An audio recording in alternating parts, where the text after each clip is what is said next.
maka penjarakanlah aku, siksa aku, bunuh aku jika itu perlu.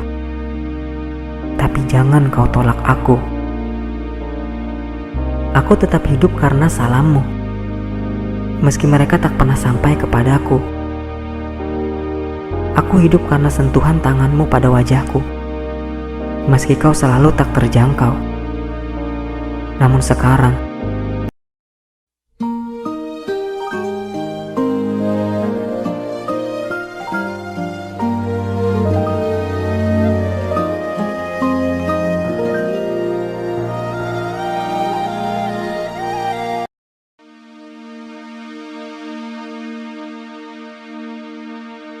di tepi sebuah sungai,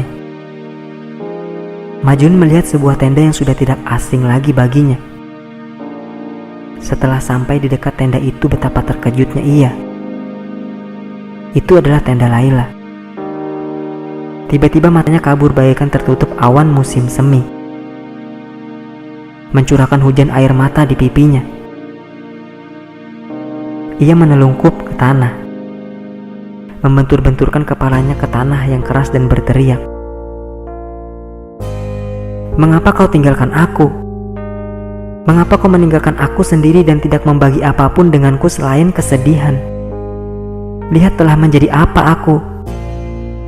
Aku menjalani penembusan dosa, karena aku telah membuatmu dan kaummu menderita di tangan Naupal. Untuk menebus dosaku, aku telah mengorbankan kemerdekaanku. Dan inilah aku, terbelenggu dan terikat, menanti untuk disiksa. Aku tahu aku telah bersalah, dan beban dosaku telah begitu besarnya, hingga aku tidak akan pernah dapat dimaafkan. Aku adalah tawananmu. Kau harus menjadi hakimku. Kutuk aku jika kau menginginkannya. Hukumlah aku dengan hukuman terberat yang dapat kau pikirkan.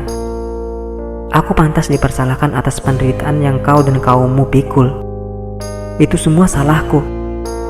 Apakah kau pikir aku tidak menyadarinya? Tidakkah kau lihat karena itulah aku dibelenggu dan diikat serta dipukuli sampai remuk redam?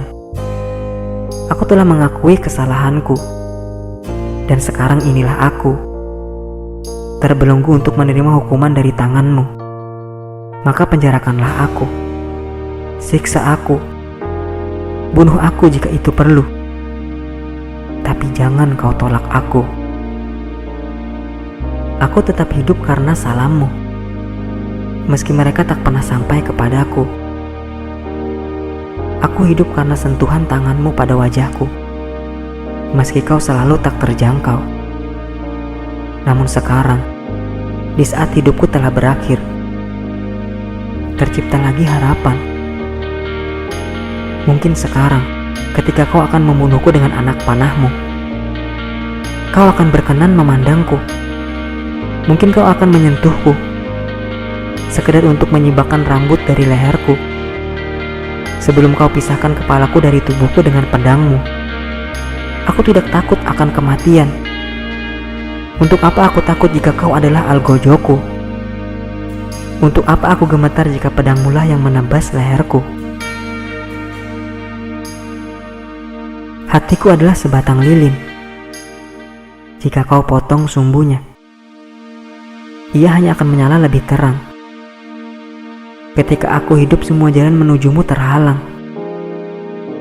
Lalu mengapa aku tidak memeluk ajal dengan senang hati? Ayo, selamatkan dirimu dariku.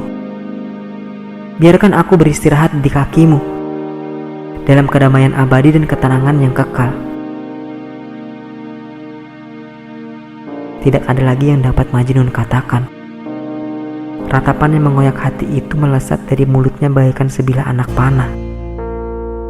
Wajahnya dibayangi kegusaran, bagaikan seorang yang dikuasai setan. Ia merenggut rantai yang membelenggunya dengan kedua tangannya. Lalu, dibantu oleh sebuah kekuatan gaib, ia memutuskan rantai dari badannya dan melemparkannya ke pasir. Kemudian ia berlari, lari dari sang perempuan tua, lari dari tenda Laila, lari dari oase, dari semua manusia, menuju gurun pasir yang berbukit-bukit. Satu persatu teman-teman dan kerabat Majnun mendengar kabar itu. Semua merasa sedih dengan berita itu. Tapi hanya sebagian kecil dari mereka yang terkejut. Kelakuan Majnun telah membuat mereka cemas untuk sekian lama. Tapi apa yang dapat mereka lakukan? Sebuah pertemuan diadakan. Dan sebuah kelompok yang terdiri dari kerabat Majnun diutus untuk mencarinya. Ketika akhirnya mereka menemukannya,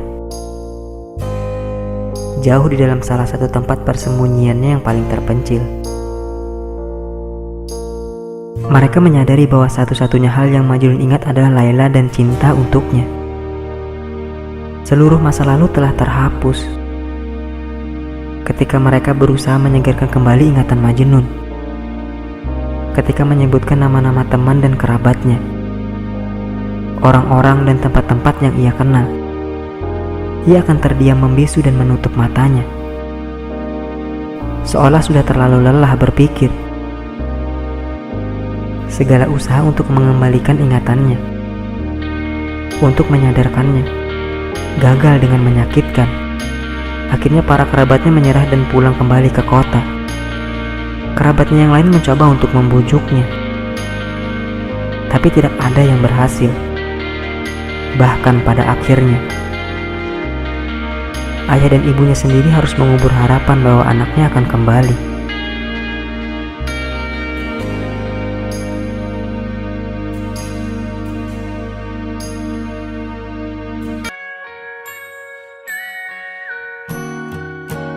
You are my sunrise, you are the daylight, hide in the shadows of my mind.